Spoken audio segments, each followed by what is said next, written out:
ये क्या है कि अब हमारे वरिष्ठ अधिकारी आएंगे ना, वो बताएंगे कितने जवान थे, टोटल कितने जानकारी है, क्या क्या और भी सर सामने देखिए सर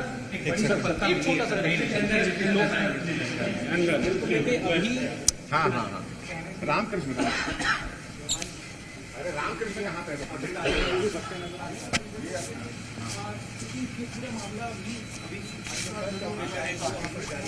लेकिन एक बड़ी सफलता है और नक्सलियों के खिलाफ बड़ा ऑपरेशन। मुठभेड़ में 31 नक्सली मारे गए हैं और छत्तीसगढ़ के इतिहास में इससे पहले भी एक बार 31 नक्सलियों का आंकड़ा निकलकर सामने आया था। एक बार फिर से वही तस्वीरें, एक्सक्लूसिव तस्वीरें हम आपको दिखा रहे हैं। बिल्कुल इस मुठभेड़ में ये भी मानना होगा कि जवानों को भी क्षति पहुंची है। 2 जवान शहीद हुए हैं, 2 जवान घायल बताए जा रहे हैं, लेकिन बड़ी सफलता हमारे सुरक्षा बलों के जवानों के हाथ लगी है, जहां पर 31 नक्सली मार गिराए गए हैं, उनके शव बरामद किए गए हैं।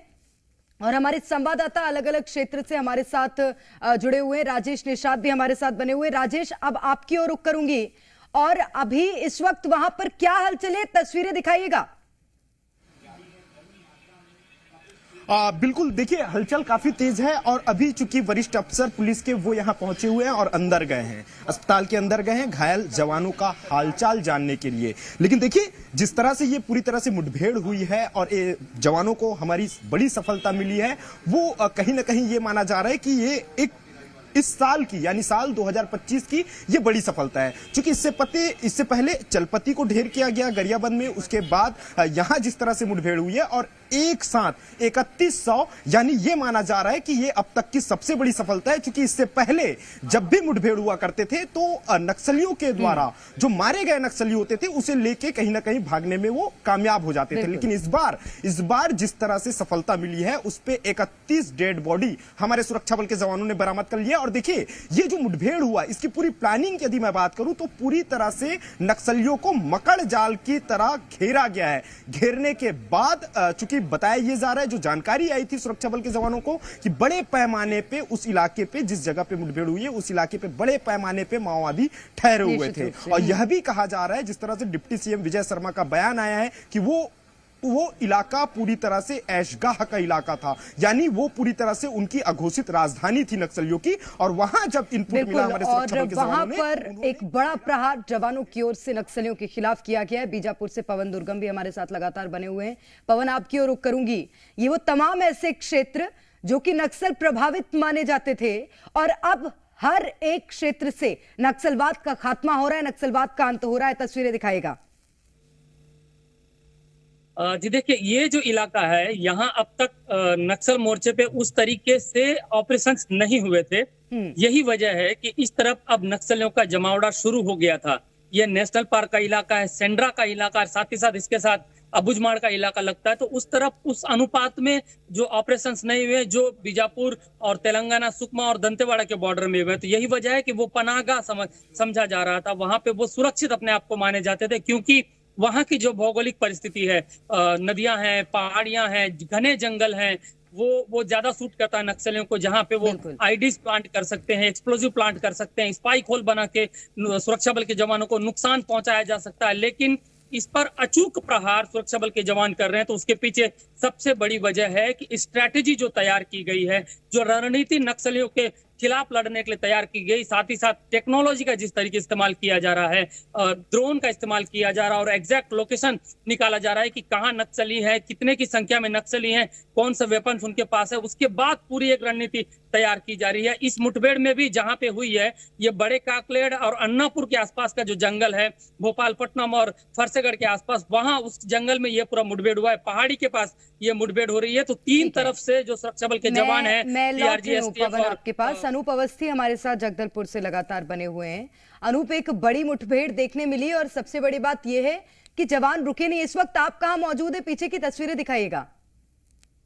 जी देखिए, इस वक्त मैं एयरपोर्ट में मौजूद हूं और यहाँ पर बस्तर आईजी सुंदरराज भी मौजूद हैं। उन्होंने अभी ठीक कुछ देर पहले ही मीडिया कर्मियों से बातचीत की। उन्होंने बताया कि किस तरीके से बहादुरी दिखाते हुए जो सुरक्षा बल के जवान हैं उन्होंने इस पूरे मुठभेड़ को अंजाम दिया है। अब तक 31 माओवादियों के शव जो है बरामद कर लिए गए हैं। हालांकि दुखद खबर ये भी है कि 2 जवान इस मुठभेड़ में शहीद भी हुए हैं, लेकिन क्योंकि इस इलाके में अब भी सर्चिंग जारी है, ऐसे में ये जल्दबाजी होगा कहना कि ये मुठभेड़ जो है समाप्त हो गई है। और इस बात को लेकर भी ये बात सामने आ रही है कि काफी पुख्ता इंटेलिजेंस थे, बड़े माओवादी लीडर इस इलाके में मौजूद थे।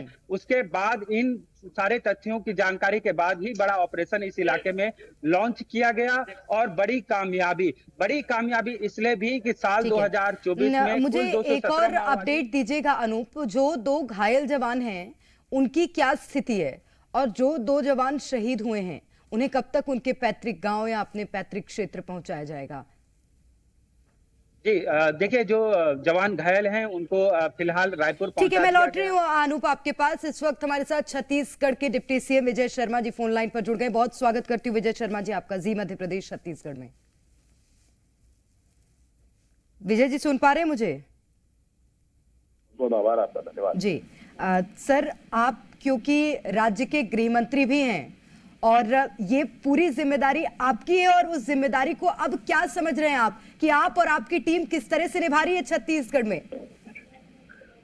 माननीय अमित शाह जी का संकल्प बड़ा है। उन्होंने नॉर्थ ईस्ट की इंसर्जेंसी समाप्त कर दी, 370 की धारा समाप्त कर दी, आंतरिक आतंकवाद से जूझ रहे भारत के उन व्यवस्थाओं को दुरुस्त कर दिया, और उन्होंने संकल्प लिया है कि मार्च 2026 तक सशस्त्र नक्सलिज्म समाप्त होगा। उनके संकल्प में और माननीय विष्णुदेव साय जी के मार्गदर्शन में मैं कहता हूं कि पूरी टीम मुस्तैदी से काम कर रही है, और निर्धारित समय में उचित व्यवस्था होगी, समूचे बस्तर में शांति की स्थापना होगी, सशस्त्र नक्सलिज्म समाप्त होगा। एक और सवाल है विजय शर्मा जी मेरा, क्योंकि छत्तीसगढ़ में नक्सलवाद पर प्रहार तेज है, ऐसे में जो पड़ोसी राज्य हैं जैसे कि आंध्रा हो गया, ओडिशा हो गया, मध्य प्रदेश हो गया या महाराष्ट्र हो गया, इन राज्यों में कहीं नक्सलवादी प्रवेश ना कर जाएं, उसको रोकने के लिए अभी प्रशासन के पास क्या प्लान है? ये केंद्रीय गृह मंत्री जी ने बहुत ही स्पष्टता के साथ सभी को एक साथ रणनीति बनाने के लिए निर्देशित किया है, और वो बनी हुई भी रणनीति है। इसलिए कोई कहीं पर भी जाए, भागने के प्रयास में लोग होते हैं, इसमें से बहुत से लोग बस्तर के माध्यम से ओडिशा जा रहे हैं, कोई महाराष्ट्र जा रहे हैं, तो वहां पर भी ऑपरेशन होंगे, वहां पर भी हो रहे हैं ऑपरेशन, और सर्च ऑपरेशन होंगे और न्यूट्रलाइज भी किया जाएगा। लेकिन इन सारी बातों के बीच एक बहुत ही स्पष्टता है इस बात की कि माननीय विष्णुदेव साय जी की सरकार एक गोली नहीं चलाना चाहती है, और हम स्पष्ट रूप से चाहते हैं कि ये सरेंडर करें। इनकी अच्छी सरेंडर पॉलिसी बनकर तैयार है। इनको 3 वर्षों तक रखा जाएगा, रहने के लिए दिया जाएगा फ्री, भोजन फ्री होगा, इनके स्किल डेवलपमेंट फ्री होगा, 10,000 रुपया महीना दिया जाएगा, इनको प्लॉट दिया जाएगा, इनके लिए घर बनाए जाएंगे, इनके हथियार के जो इनाम है वो इनको दिए जाएंगे, इनके ऊपर स्वयं जो इनाम है वो भी इनको दिए जाएंगे। ये सारी व्यवस्था की जाएगी। ठीक है सर, एक और सवाल है मेरा, क्योंकि अभी भी लगातार ये जो ऑपरेशन है ये चल ही रहे हैं, ये दूसरी बड़ी सफलता है। इससे पहले भी एक बार 31 नक्सलियों को ढेर किया था और एक बार फिर से जवानों को उसी तरह की सफलता हासिल हुई है। छत्तीसगढ़ के इतिहास में क्या आगे इससे भी बड़ा ऑपरेशन, इससे भी बड़ा नक्सलवाद पर प्रहार देखने मिलेगा? जो आवश्यकता होगी सब कुछ किया जाएगा। मतलब है, मैं आपको बहुत स्पष्टता से इसमें कहना चाहता हूँ कि जब जब ऐसी आवश्यकता होगी, ऐसे ही दंतेवाड़ा जिले के बारसूर थाना क्षेत्र के अंतर्गत थुलथुली वाला जो है एरिया, उसमें भी 31 नक्सली शहीद हुए थे, और उससे पहले आप देखेंगे तो छोटे बिटिया के अंतर्गत 29 माओवादी वो भी मारे गए थे। ऐसे बड़े ऑपरेशन हुए हैं, वैसे ही बहुत बड़ा सबसे बड़े ऑपरेशन में से एक आज ये हुआ है। जो जो आवश्यकता होगी सब कुछ किया जाएगा। सरेंडर पॉलिसी बहुत अच्छी है, सरेंडर किया जाए।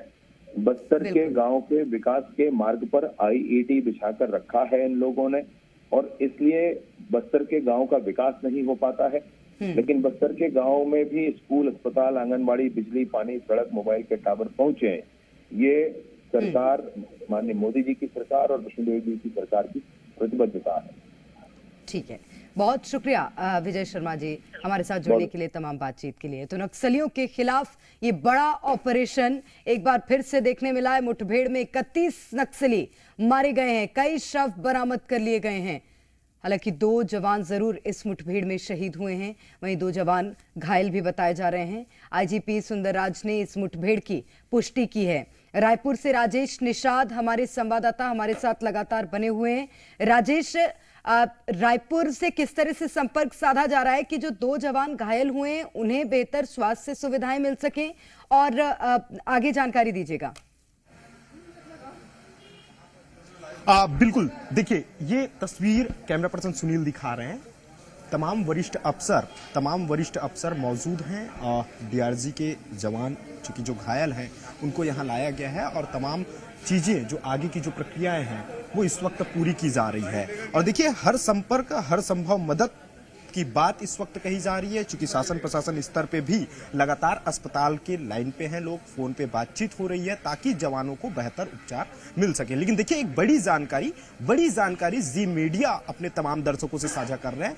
2 जवान घायल हुए हैं, उसमें से एक जवान के पैर पे गोली लगी हुई है। फिलहाल जवान अभी खतरे से बाहर है, वो बातचीत भी कर रहे हैं, लेकिन उसके पैर पे गोली लगी है। एक और जो अन्य जवान है, जो घायल जवान है, उसके चूंकि जब ब्लास्ट हुआ तो ब्लास्ट होने से जो मेटल है वो उसके सीने पे आके पड़ा है, और इसके साथ साथ चूंकि खबर आ रही है कि सिर के पास भी गोली लगने की जानकारी आ रही है। फिलहाल ये इसकी पुष्टि नहीं हुई है, लेकिन ये स्पष्ट हो गया है कि एक जवान के पैर पे गोली लगी है और दूसरा जो घायल जवान है उसका भी यहाँ पे उपचार किया जा रहा है। और देखिए प्रशासन स्तर पे तमाम वरिष्ठ अफसर लगातार अस्पताल प्रबंधन से संपर्क पे हैं और उनसे पूछताछ कर रहे हैं, हालचाल जान रहे हैं जवानों का कि क्या स्थिति है। लेकिन ये माना जा रहा है कि फिलहाल ये दोनों लगातार ये देखने मिल रहा है कि जो 2 जवान घायल हुए उनकी बेहतरी कैसे की जाएगी। यहाँ पर प्रशासन अपनी ओर से तमाम तैयारियां करके बैठे हुए हैं। बहुत शुक्रिया आप तीनों का तमाम जानकारी साझा करने के लिए, तस्वीरें हम तक पहुंचाने के लिए। और इस पूरे मामले को लेकर स्टेट कमेटी के मौजूद कैडर्स की उपस्थिति का सूचना के आधार पर Bijapur DRG, Bastar fighter, STF की संयुक्त बल अभियान के लिए रवाना किए गए थे। अभियान के दौरान आज दिनांक 9 फरवरी को प्रातः 8 बजे से अनेक बार महोदयम सुरक्षा बल के बीच में मुठभेड़ हुई। मुठभेड़ के पश्चात इलाके के सर्चिंग में अब तक कुल 31 महोदयों का डेड बॉडी रिकवर की गए थे।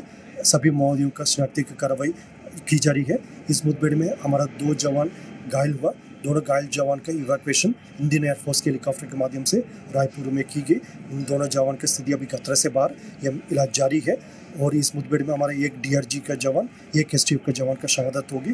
दोनों शहीद जवानों का पार्थिव शरीर को जिला मुख्यालय तक लेने के लिए व्यवस्था की जा रही है।